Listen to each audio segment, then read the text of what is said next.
quorum. I'm gonna call a meeting to order. Everything just turned red. That's Christmas decorations. Oh, okay. What's going on here? The doors are out too long. Okay, so, first up, FY 2026 budget review. Freddie met with Carla and was able to confirm the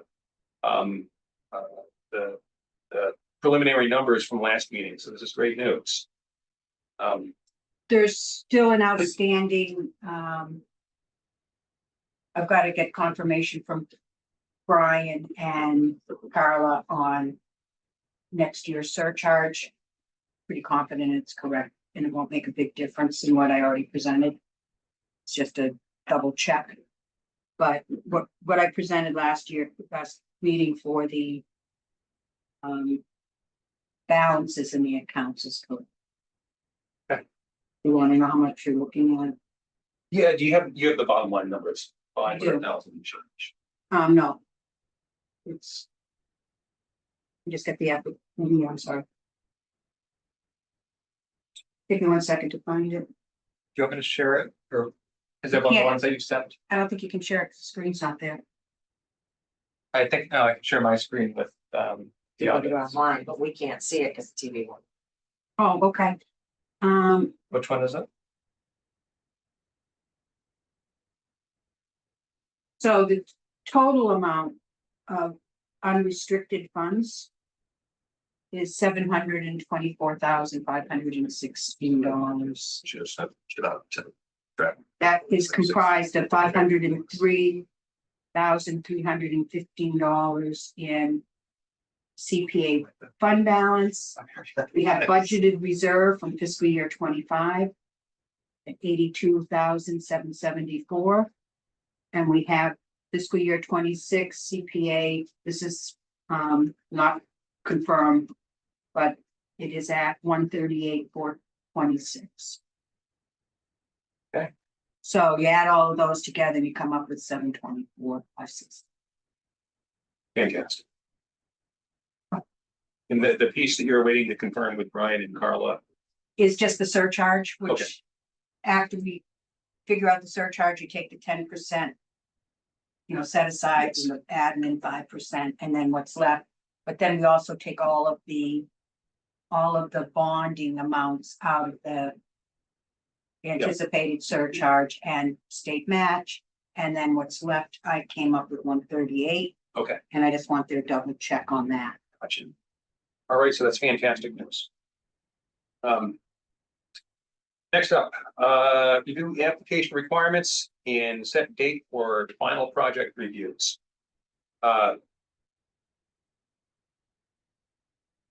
And we'll be setting a date, I believe, not just for final project reviews, but this will be the date where we vote on the applications that have come in this year. Just pull up my calendar here. Looking ahead, I think early on in the new year, maybe the week of January 6th, would be the time to hold that meeting. So just to throw a date out there, is everyone available on Thursday, January 9th? Okay, so at this point, yeah. Yes. Ellen, how's that sound? That's fine with me too. Okay, great. And we can check in with Sarah as well. I'm done. Will we be ready Excuse me, to Doug. vote by then? Pardon? Will we be ready to vote by then? Yeah, so I just want to get this in my calendar first and then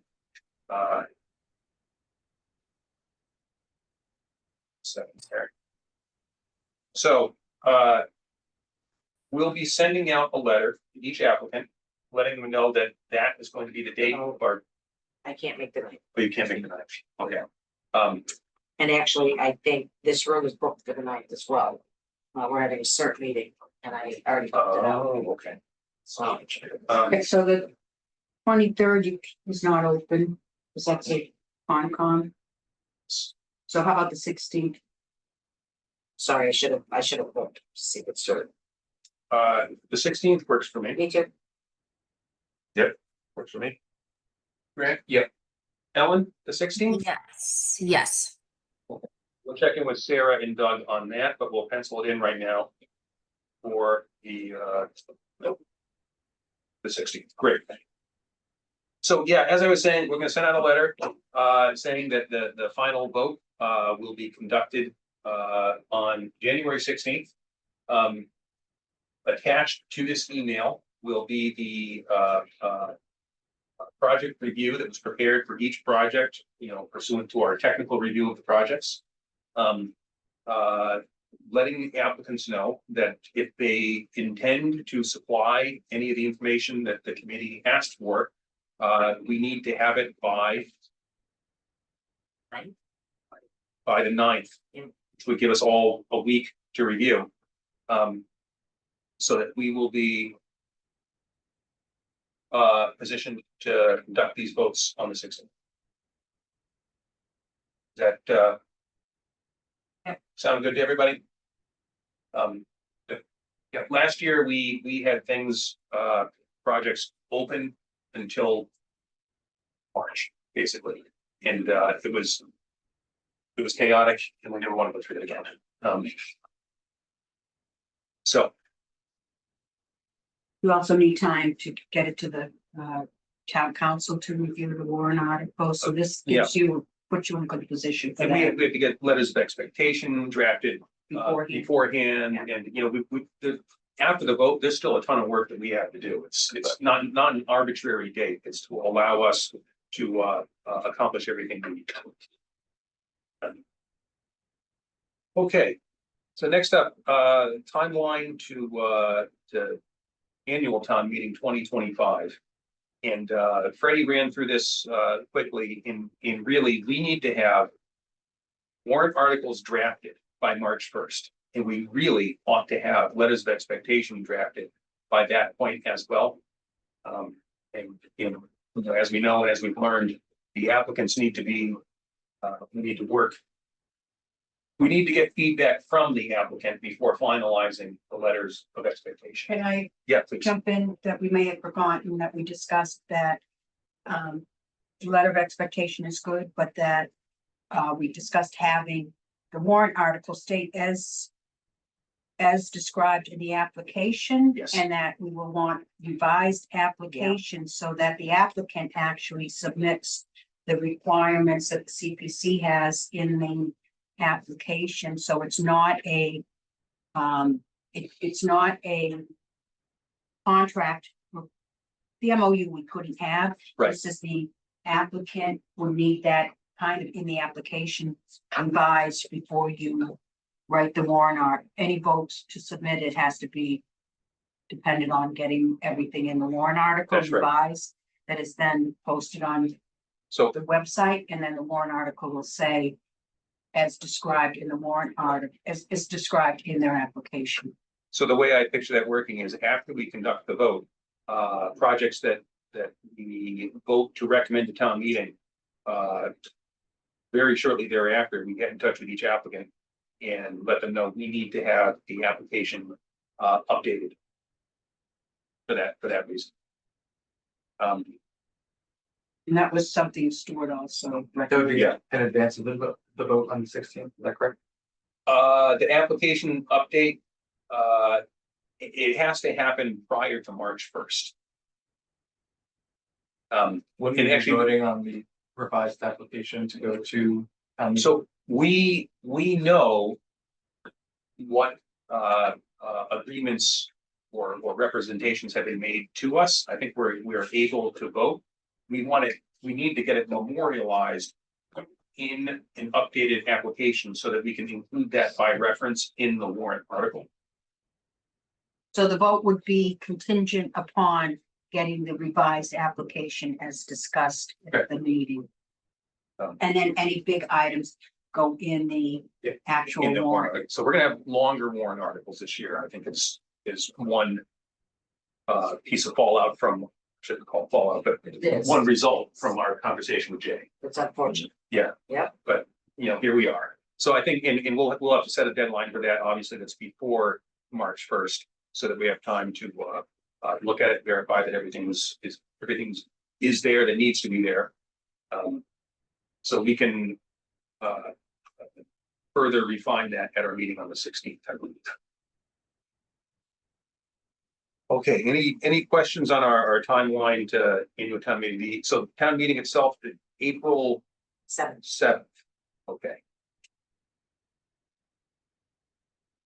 Monday night, It's a special one or the annual, Okay. yeah, specials May 10th. oh, okay. Okay. Good. At one point, wasn't it going to be before annual? That's what I was thinking. Yeah. Yeah, I thought they were both in here. I'm glad it's not. No, Okay. Updates on our 2024 letters of expectations. There were 2 letters of expectations that the applicants requested changes on. We spoke with the applicants and we discussed this at meetings. We're just getting getting the changes incorporated with the letters of expectations. Freddie's been working on that. Oh, No, I just sent out the ones that, this is what you had asked. You'd asked me if I had a copy of the correspondence from Tony Schoner. had the whole committee seen this? I don't know if the committee has seen that document, and we certainly discussed it. At a meeting back, geez, summertime.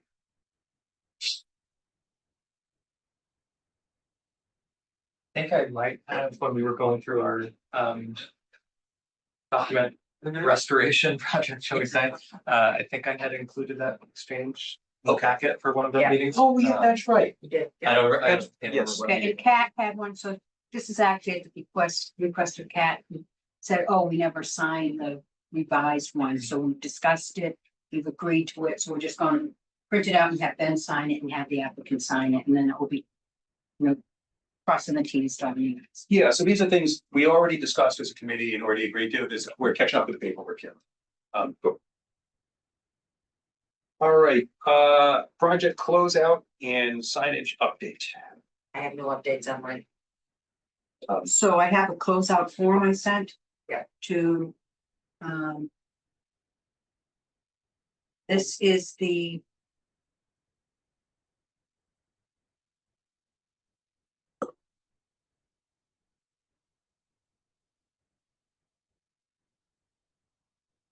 Sorry. The golf course. Conservation restriction endowment. And the only outstanding business here is I want to get a copy of the recorded CR for our files. But I've had conversations with Melissa, who the Conservation Commission is the co-holder of the conservation restriction, and she indicated that SVT, who is the other holder, it's all set and done, so I'll get Melissa to sign off on that. And then Ben will sign off on it, and the form is in the document is returning $8,496. To, Just, you know, for the. there's an extra zero, Got it, I just Yeah. saw that, perfect. there's a Thank you. comma, 3 zeros, it should be a, Got it. it's not $8 million. Wow. So we will fix that, but everything's okay, it should be okay with that, and I'll just get a copy of the CR, and then Ben, you can sign it, and then there was the conservation administrator, which is now the conservation agent, Yes. so we'll have Melissa sign off on it.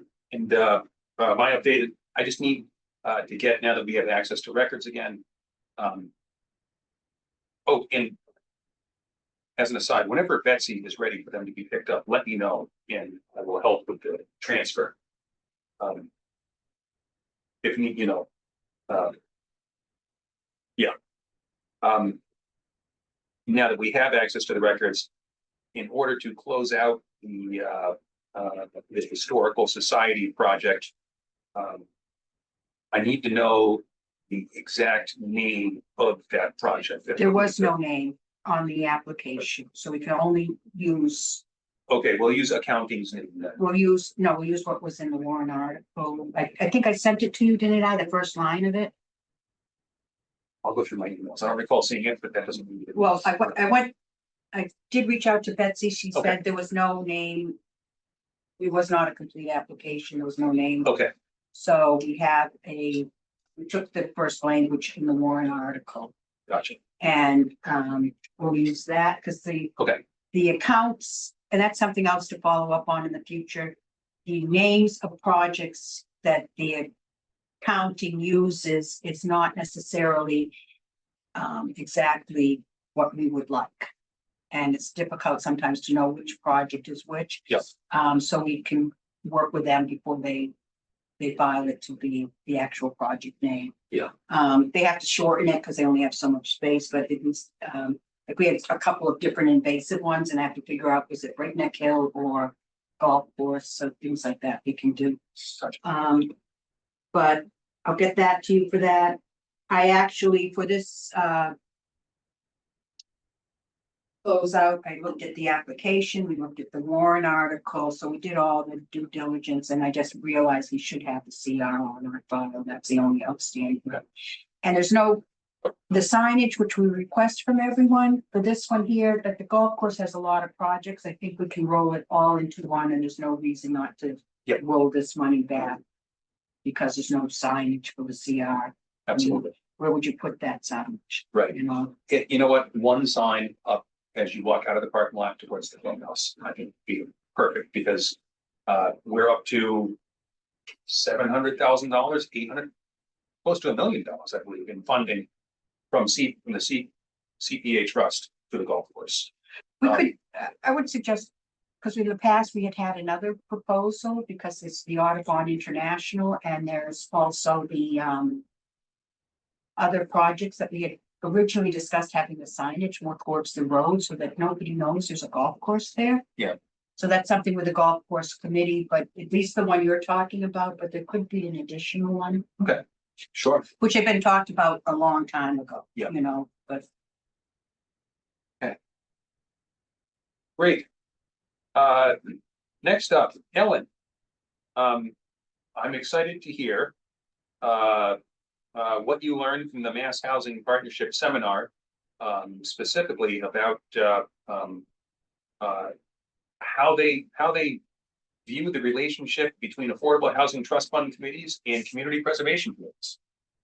Yeah, great, thank you. And I'll just, a quick note before we get to that, just on the sign piece. So Grant and I had a chance to check in a bit about this, over email and found, the Community Preservation Coalition website has a sign gallery on it, because they just provide everything that you could want. And so they have some great examples, both the aesthetics of the signs and also the wording of projects, supported by the taxpayers of Southborough through the Community Preservation Fund, things like that. So we have been looking through those. Grant shared some information about the sign makers that the Historical Commission uses. So just a quick update on that, and I think we'll have some more information at the next meeting, if that sounds good. Sounds fantastic. Thank you. Yeah, great job. Perfect. And so then, as Ben mentioned, so the Mass Housing Partnership, where I work in a different division, through the community assistance team, has offered a series of webinars specifically on the relationship between affordable housing trust funds and CPCs. And so the first in this series was last week. The next one is tomorrow, and there's another one next week. So I can share that information as well. If anyone else is interested in attending, I'm planning to attend all of them and happy to share future updates as well. And so the one last week was titled "The Different Roles of Municipal Affordable Housing Trust Funds and Community Preservation Committees and How They Can Work Together." And so this was led by Shelley Gehring, who I know you all had the opportunity to receive training from in the past, and Emma McGurran on our community assistance team. And so it was a Zoom meeting, and so you're, able to see everyone who's there. So Stuart from Community Preservation Coalition was on the call. Al Hamilton was there, and I believe someone else from town was on the call as well. And so they went through, oh, sorry, it sounds like a little audio. Can you still hear me okay? Yes, yeah. Okay. Thanks, Brent. So a few key takeaways that I wanted to share. So there were two kind of documents that I think will be especially useful for us. One that I think we've probably seen a model grant agreement from the Community Preservation Coalition, specifically tailored to working with affordable housing trusts. So as we're thinking about setting that up at some point in the future, it was a helpful kind of template to have. And then MHP provides an annual reporting form that affordable housing trusts can use to report back to CPCs on how they're using funds each year. So especially if it is a relationship where there's not a particular project that CPC funding is tied to, that type of annual reporting, I think can be really important to kind of keep everyone on the same page. And so in addition, they talked a lot about kind of different, I would say, kind of best practices of these two committees working together. And so I think one of the most impactful ones for me was starting with identified housing needs and then building goals and strategies from there. So whether that's in a town's master plan or housing production plan, or if the Affordable Housing Trust has their own kind of guiding strategy documents that's coordinated with those other documents, to really have a common sense of what the most pressing housing needs are in the community, and then being able to kind of tailor strategies and eventually funds to meet those needs. And so that helps both kind of both committees stay on the same page, and also to be able to communicate out at town meeting when, putting forward a project, to be able to say, we support this project as it goes to the most crucial needs that we've identified collectively as a town. And so I know when we were considering this year's application from the trust, I know something that I'd been thinking a lot about, and others on the committee had as well, is kind of what strategies the trust is really pursuing. That we know there's kind of a whole list of things that they can fund, but what do they want to fund and why? And so I think kind of having this shared understanding of community housing needs can help get to that place. So I think that was one of the most important recommendations that I saw. I think a few of the others, I feel like we're doing a pretty good job at. They really recommended, as much as possible, communication between the boards, if possible, to have joint appointments. So I know going forward, now that there's no more Shopsy, that the hope is that that seat will go to someone on the trust. And so hopefully kind of with that appointment, we'll be able to keep that open communication. And they really talked about the communication outside of the funding cycle as well, that hopefully there are those kind of check-in points during the year, not just when the trust has an application in front of the committee. And the last one I'll share, and I'm happy to send notes to anyone who's interested in more of the details, was they're able to share some of the projects that different trusts and CPCs have funded in different towns, often with the trust and CPC providing just a small fraction of the funding for an overall project. So one they highlighted was in Beverly. And so this was a project with $250,000 from the CPC, $200,000 from the Affordable Housing Trust, and using that to leverage all sorts of state and federal resources for a 77 unit rental project. The entire project was capped at 60% of area median income. So I know something else we've been thinking a lot about is how to make sure we're really targeting funds to folks who don't have many options, if any options right now in Southborough. So this is really providing for lower income families. And so to think about that amount of leverage, right? The CPC kicks in 250,000, you get to 77 units.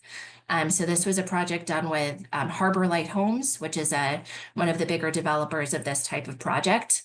And so that just really got me thinking about, we have a good sized pot of money that needs to go towards housing, and we want to go towards housing. How can that have the most impact? So really thinking about, if that money goes to buying a single family house, that's obviously a family that's helped, but could that money also be turned into 77 units or a different size project, right, that has potentially a deeper impact. So yeah, this was, very informative. I'm looking forward to some of the other sessions. This one was the most applicable to our work on CPC. So just when this came across, sent an email to Ben and Lisa. So thank you, Ben, for giving me the chance to share out. Well, thank you for sharing with us, Helen. It's, Shelley, of course, came and spoke with us 3 years ago now, God, maybe even 4 years ago. But it was incredibly enlightening. She also talked about a couple of projects that had been done using community preservation funds, and hearing about this Beverly project in particular. It's incredible the way they're able to leverage those funds. Between the Affordable Housing Trust Fund Committee and a CPC, $450,000. I think right now the balance of the Affordable Housing Trust Fund is around $400,000. And the balance in the community housing bucket of the CPA fund is pretty, correct me if I'm wrong, it's about $500,000. I think it's 6 over, yeah, it's just Okay. under 6. Just under $600,000. When we do the budget. Right. Yeah. So, the potential here, if done correctly, as you say, pouring it all into a single family home will no doubt help a single family. If we're able to leverage it into, 50, 75 or more units, the impact would be incredible. I know there's been some, I don't want to get off of the agenda, but there's some correspondence recently that was skeptical of the town's ability to get a project like that here in town, but hearing that Beverly was able to do it. I know other communities around the Commonwealth have been also. 630,000. In the community housing bucket. Yes. Okay. 630, 966 is So that's over $1 million in anticipated. available community housing funds. It sounds like there's the potential for making a big impact on housing here in our community. And Ellen, thank you. And I'll just say, when I first got on the Board of Selectmen 1,000 years ago, it seems, back in 2017, I'd gone to a seminar where Harbor Light was actually there. And they talked about some of their projects. I still have their presentation. I was so impressed with how they work with the neighborhoods and I think the big one at the time was Gloucester. When I first got on the board, and literally they did 2 buildings. It was a very small footprint. It was under 2 acres. There was a building for seniors, and then there was a building for families. And in the center was a playground. So the seniors got to enjoy the family. It was wonderful. But how they work with the neighborhood, there was no opposition from the neighborhood as well. They take great pride in a lot of working, together with the town and the neighborhood. So I think that's great. And it's great to hear that they're continuing to do the good work. And again, thinking back to the Gloucester one, again, it wasn't a lot of money. It wasn't a lot of money that the CPC gave, but I think in those, it was like 40 or 52 units. You know, it's a great investment. It's a great investment. And I think just using that as an example, you know, those are two of the groups that people are most concerned about in town. We've got our seniors that are being priced out of their housing.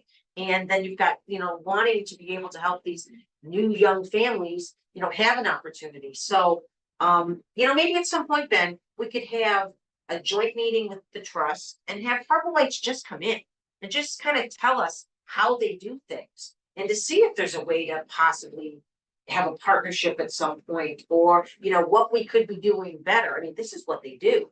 So Ellen, thank you. I'm glad that you brought them up because I was so impressed with what they did. So Right. thank you. And I think it was in 2016, the CPC had reversed. Yes. Ellen did And that was too. also with Shelley.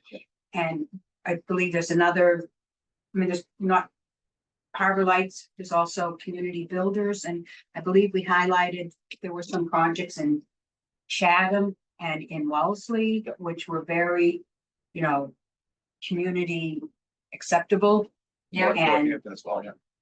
you know, and I think Brewster just did one also with the same idea where you leverage the money and you get many more units.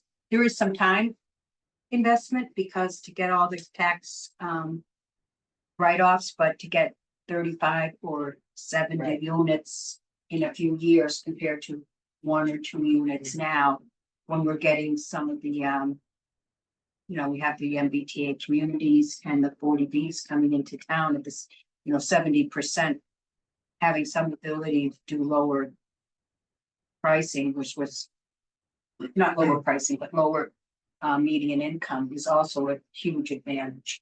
So maybe Ben, maybe in January, we could revisit this and maybe not Harbor Lights, but some group. No, Have- I honestly, I think that's a fantastic idea. If we could get an actual community housing builder. Yep. To come in and speak with us. I think it's a fantastic idea, and hopefully it would spark some ideas here in town. Yeah. We ask Ellen, if were those workshops recorded? I That people believe can- so. I'll double check, but I think they were, and so I can forward that recording. That would be Thank you. fantastic. Yeah. Thanks, Ellen. Sure. Thank you very much. Anything else on this item? Okay, well, thanks again, Ellen.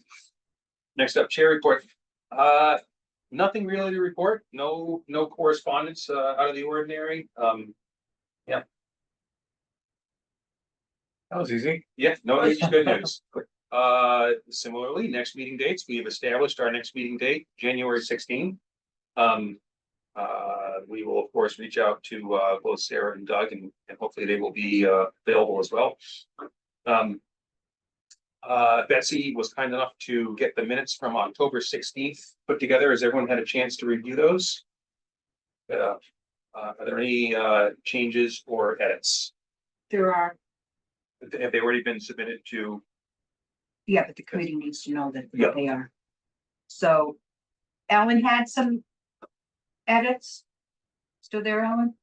Yep, I'm still here. And- Yeah, I And then had, I was just Go gonna say, and I made a couple of edits to her edits, which was the reallocating where the listing for Marguerite and for Deb DeMaria were listed with the Yeah. committee. I said they need to be moved, and I also suggested you change the Deb was a project applicant, not the planning board, because she wasn't at the meeting representing the planning board, Yeah. even though she is a planning board member.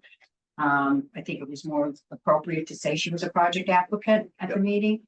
And then, Alan, you can go through all of yours. sure, I had really minor things. I think, and Greg, correct me if I'm wrong, I think it's a capital M in Demuria, right? It is, yes. Okay. So I I should changed. have. We won't tell her. So yeah, Freddie, I don't know if you want me to go through all of those. I don't think I had much of substance. It was like a missing word, so a place that said close instead of closed. So I'm happy to go through them if it's helpful, but I sent them all to Betsy. Only if it was substantive. Yeah. And Yeah. it wasn't, it was just spelling of the last name, but committee just needs to know that that's ours. Okay. If there were any others, I have nothing. And if there are no other edits, would somebody like to make a motion to accept the minutes as amended? So Thank you. Is there a second? Second. Thank you. We're hybrid. I will call the roll. Ellen Maria, Yes. Brett Peters, Yes. Grant Farrington. Yes. Lisa Braccio. yes, Ben Smith is yes. And I make a motion to adjourn. thank you. And is there a second? Second. Thank you. Ellen Maria, Yes. Brett Peters, Yes. Grant Farrington, Yes. Lisa Braccio. Yes, Ben Smith is yes. thank you. Alan, thank you again. Yeah, thank you. thank very you, much. Alan, that So, was great. Thank you all. yeah, happy holidays, everybody, and Is that a- 45 minutes. That's early.